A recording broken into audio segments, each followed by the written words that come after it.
everyone. All right, let's go ahead and let's go over your homework. All right, you had on page 114 the thought provokers 1 through 3. So let's go over those first. All right, at what point does a baby become a living person? Now remember, we would say because they have the full genetic information, that's whenever they are a whole new person at that point. So we would say at conception or fertilization. All right, number 2, or thought provoker number 2. Actually, no, it's a page.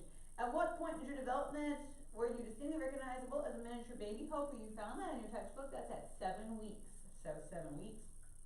And then when does your appearance become very similar to what it would be at a birth? That's at 5 months. So hopefully you were able to find the answer to all 3 of those problems.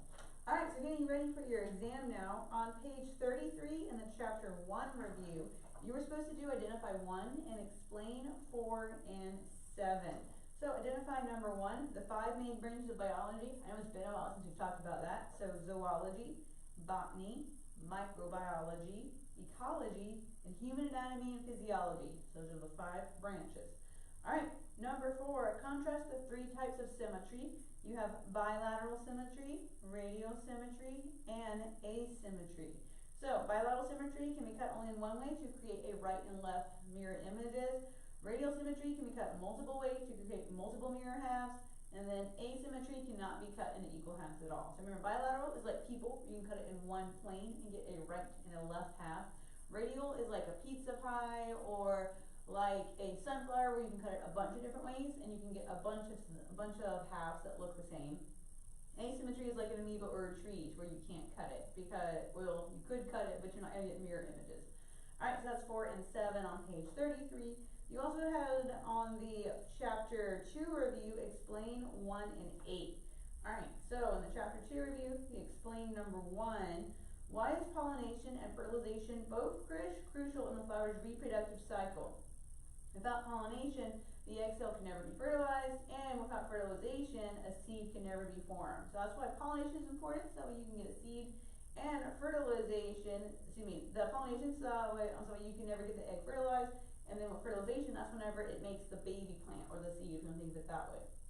All right, number 8. What are the 5 important angiofamilies discussed in this chapter? There's way more than 5, so you can pick any one of these 5, and that's fine. So give a major characteristic of each family listed.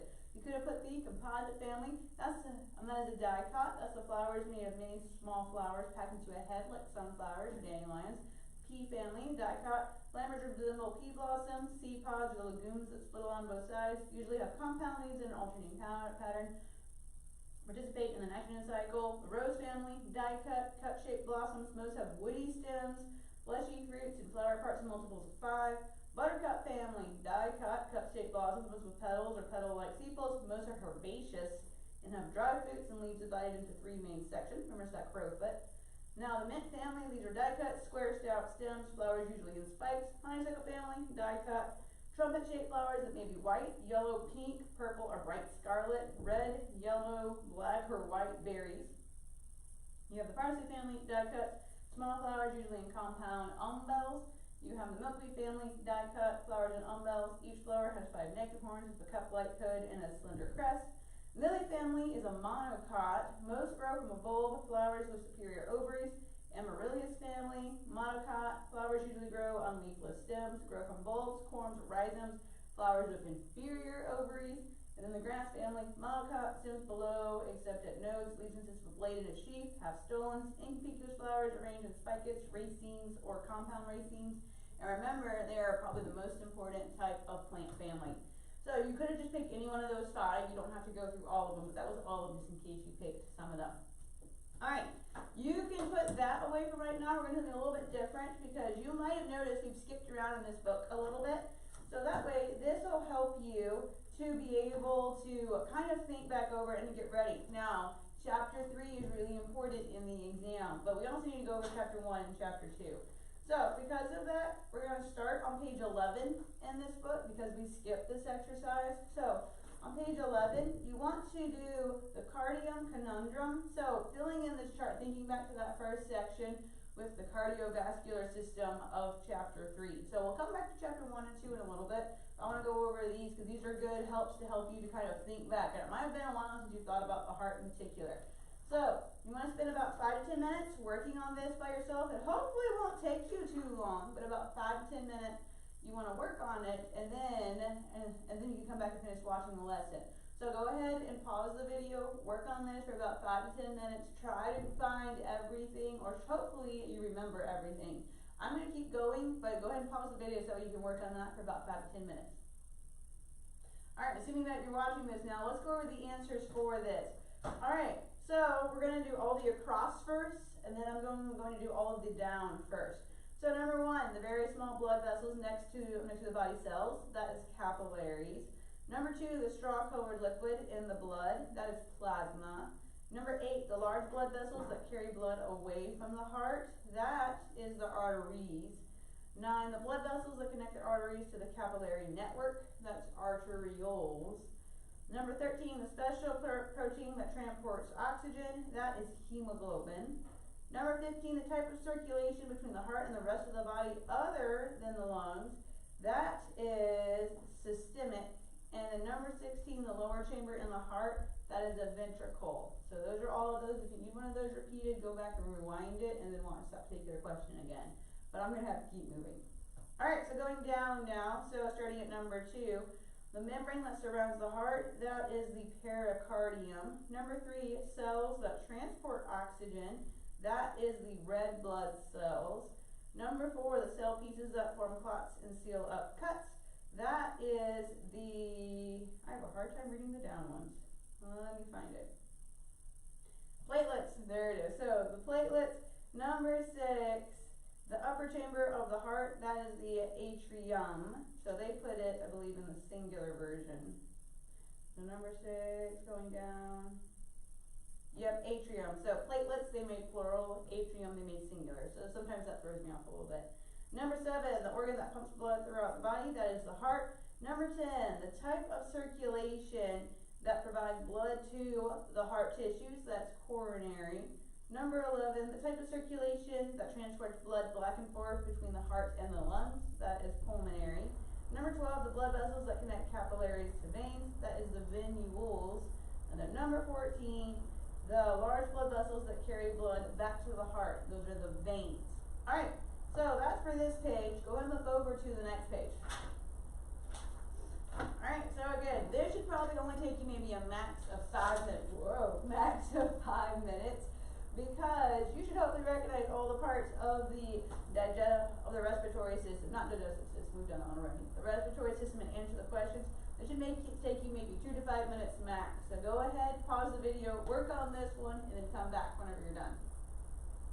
Alright, so looking at the diagram, number 1 is the pharynx, remember that's the back of your throat. Number 2 is the epiglottis. Number 3 is the larynx, remember that's your voice box. Number 4 is your sinuses, so it's pointing to the passages up in here, so your sinuses, or those hollow spaces in your skull that makes your skull lighter. And it makes your skull lighter, that's the major thing with it. Number 5 is the trachea, remember that's your windpipe. Number 6 is your bronchus, it's 20 to 1, if you wrote bronchi, that's okay.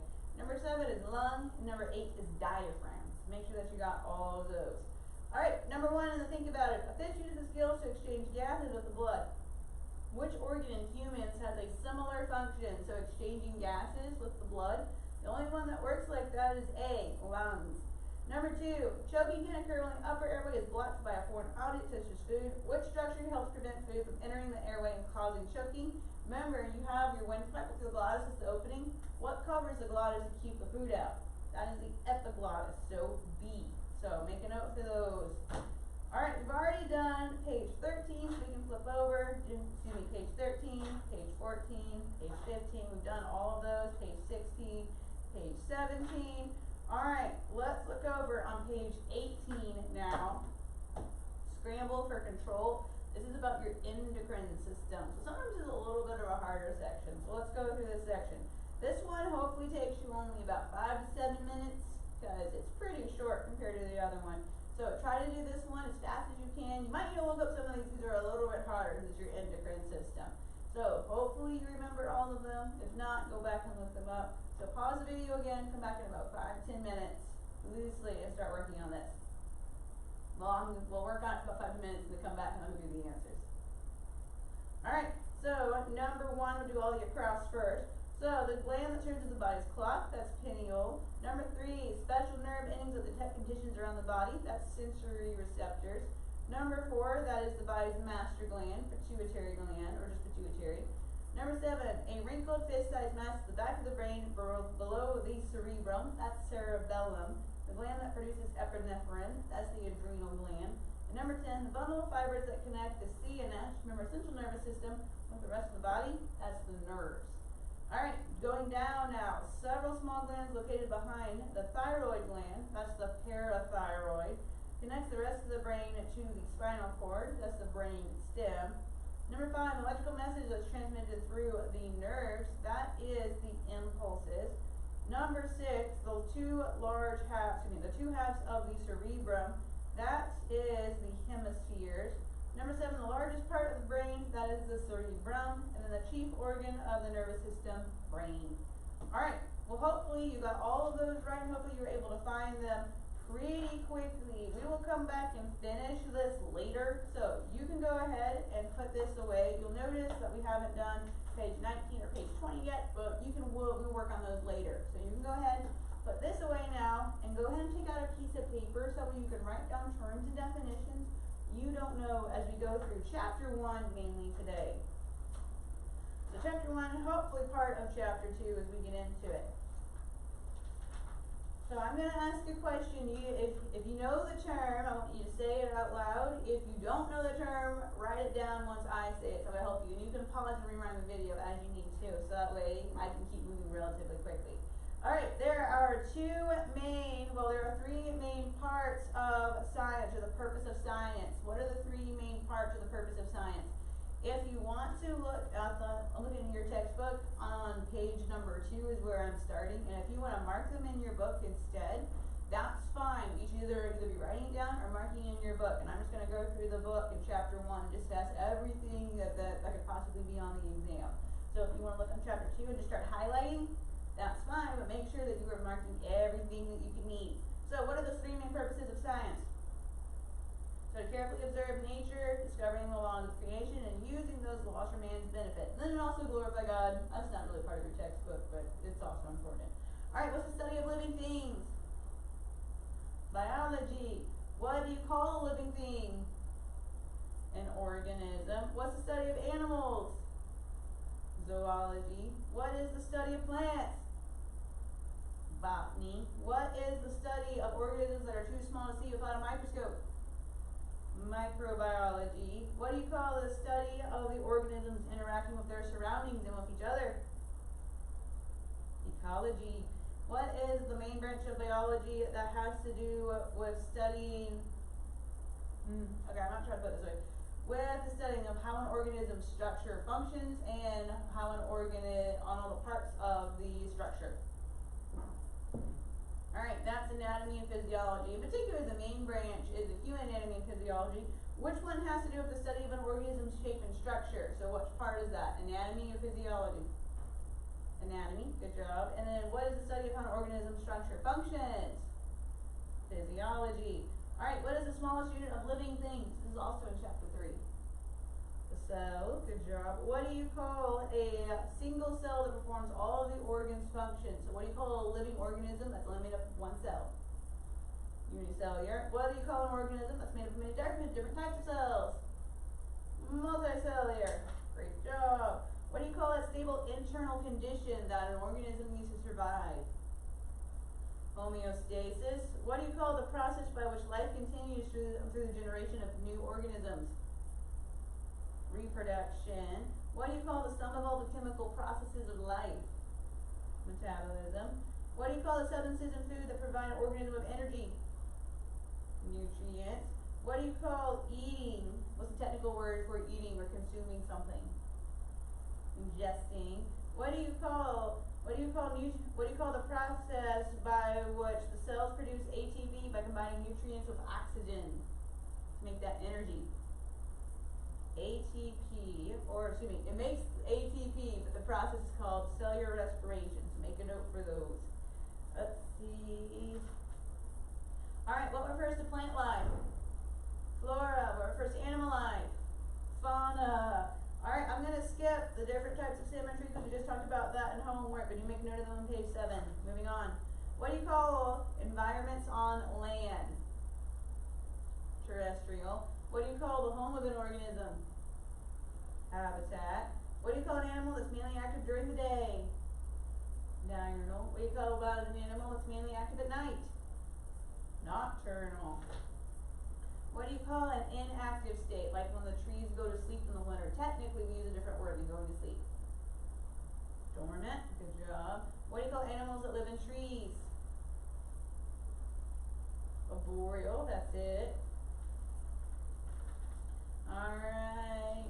What's a way to study animals whenever they are hard to find out in nature? So large animals, they can hear us coming and they don't want us to find them. So what's a better way to study them?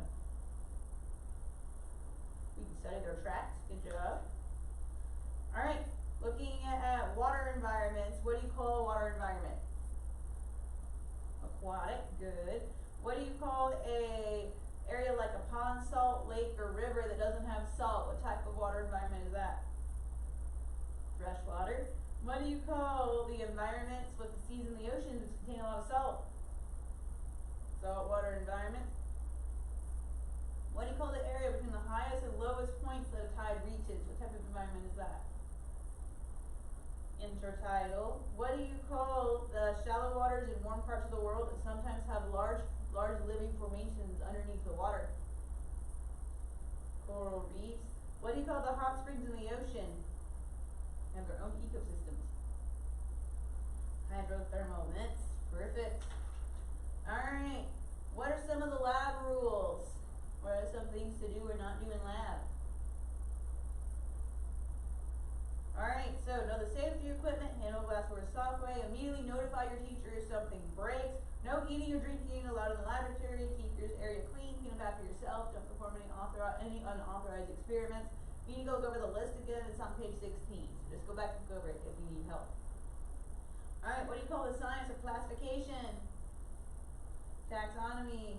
Who was the major pioneer of taxonomy? He came up with the word species. John Ray. What means a distinct type of organism? Species. Good job. What is the primary basis for classifying living things today? Body structure. Who is known as the father of taxonomy? Linnaeus. Alright, there are two main kingdoms that he came up with his classification system. What are they? Plantae and Animalia. So just make a note for those two. The animals are in Animalia, and then Plantae is the plant kingdom. Today we know that there are more than just those. There are 6 kingdoms today. So those two where I talked about, what's the other kingdoms? Kingdom Fungi, Kingdom Protista, Kingdom Eubacteria, Kingdom Archaebacteria. They're on page 18 if you need them. So make a note that Kingdom Fungi, that one has the funguses in it like mushrooms. Kingdom Protista, that has single-celled organisms. The Kingdom Eubacteria, it has true bacteria. Kingdom Archaebacteria, those are bacteria that live in extreme environments. So just make a note for those. Alright, what is the system of classification that Linnaeus came up with, starting from kingdom going to most specific? So it's kingdom, phylum, class.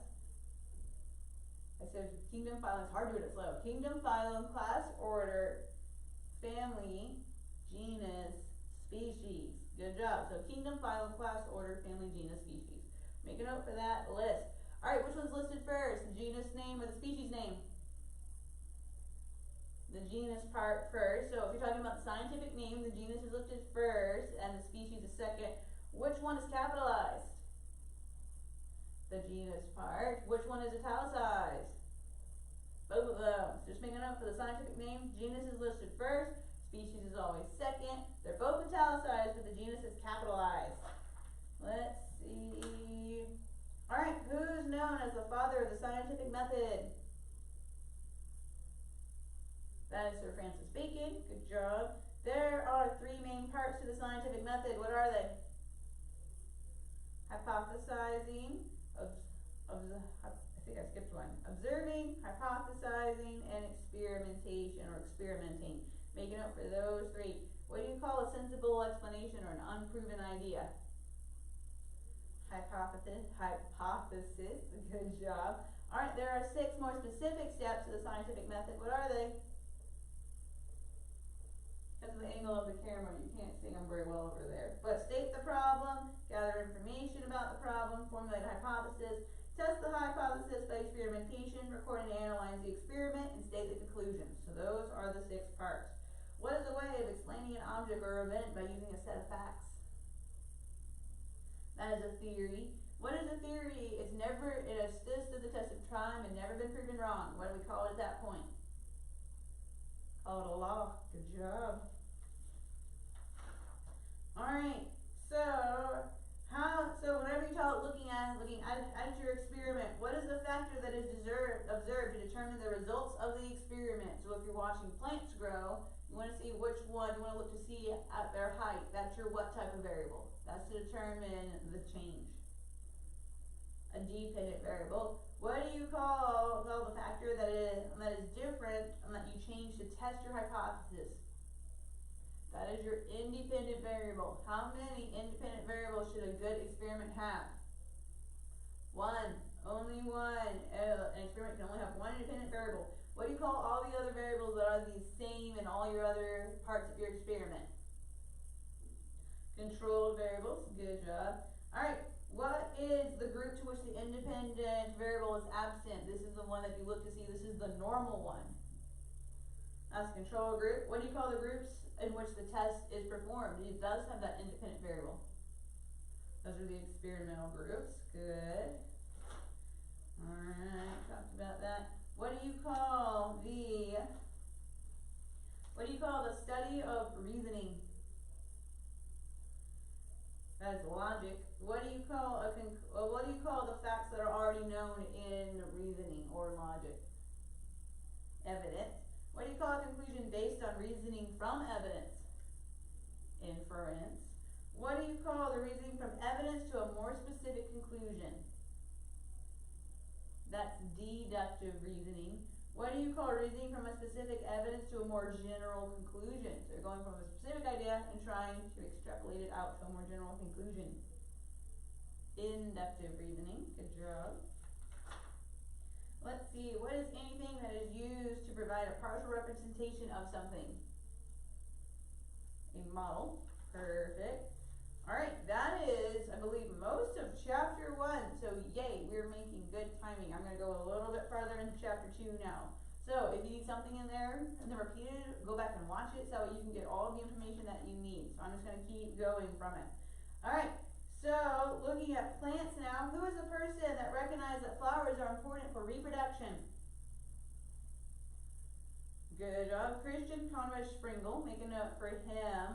Alright, all the flowers parts are involved in the primary function. What's the primary function of flowers?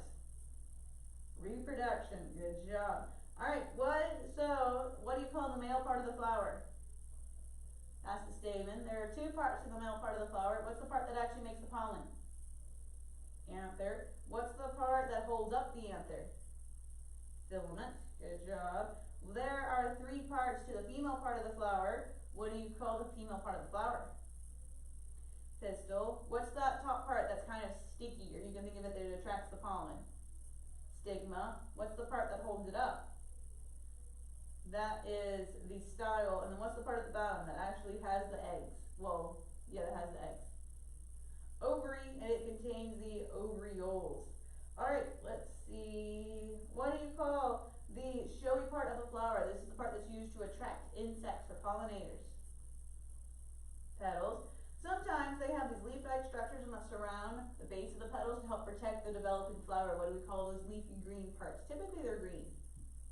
Sepals, good job. Let's see. Alright, what do you call the transfer of pollen from the anther to the stigma? That is pollinization. What do you call the uniting of the sperm cell from the pollen grain with the egg cell in the ovary? That is fertilization. Great job for that. Alright, what do you call it if a flower pollinates itself? Sometimes this happens. Self-pollination. What if you get the transfer of pollen from one flower to another? Cross-pollination.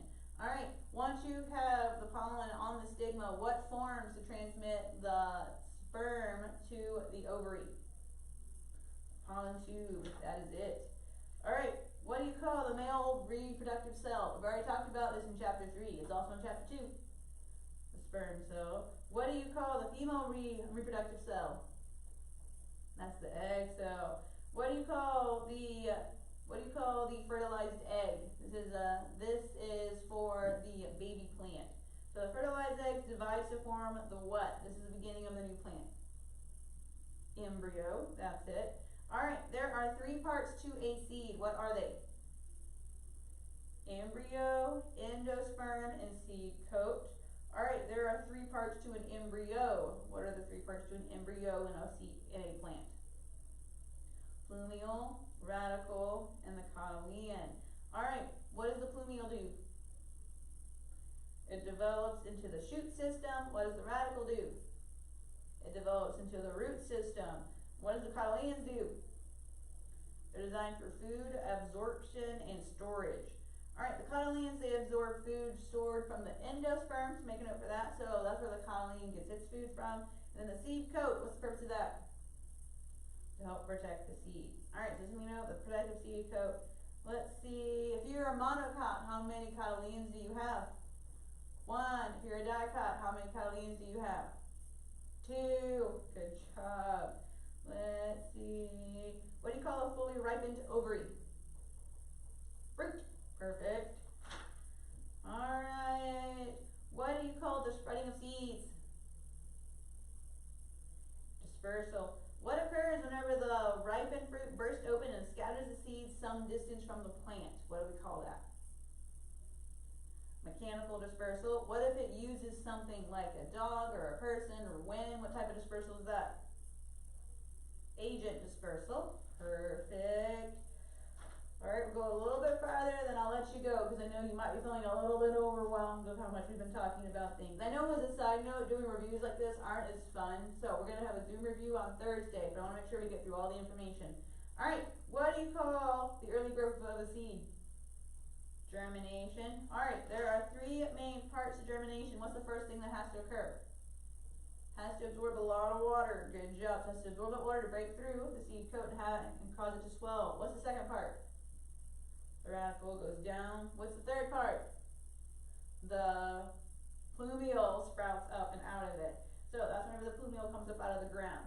Alright, so what does the plant use as food until its leaves develop? Cotyledons. Perfect. What do we call it whenever it's no longer dependent on its cotyledons? A seedling. That's it. Alright, so what do you call a plant that lives for 1 year and dies, for 1 growing season? Annual. What if it lives for 2 growing seasons, or 2 years, and then it dies? That's a biennial. What if it lives year after year after year after year like a tree, and typically it won't die unless something comes up and kills it? That is a perennial. Alright, what do you call a plant that doesn't have wood on the inside? Herbaceous. Perfect. Alright, I'll let you stop there. You did a good job keeping up and reviewing. I know it's hard doing it that way, so good job keeping up with it. So, we stopped on page 45, so hope you have a good long list over what to study tonight. So it'll help you to start getting ready for your exam on Friday. So if you have a nice list to go ahead and break it apart and get studying. So if you need to go back and rewatch something, go back and rewatch it. Alright, I'm going to go ahead and give you your homework though. Alright, your homework for tonight is to answer on page 115, the chapter 3 review, identify 2 and 13. So on page 115, the chapter 3 review, the identify 2 and 13, you're not done. Also explain 1, 5, 9, and apply number 6. So I'll read the whole thing again. So on page 115, the chapter 3 review, identify 2 and 13, the explain 1, 5, and 9, and the apply number 6. So, just the questions again. So page 115, chapter 3 review, identify 2 and 13, explain 1, 5, and 9, and apply number 6. So we'll focus more on chapter 2 tomorrow, and get through hopefully all of chapter 3. Have this again tomorrow, because we'll work on part of it. Alright, you have a good afternoon and a good morning. Can't wait to see y'all in Zoom eventually. And hopefully have y'all come back to school. I cannot wait.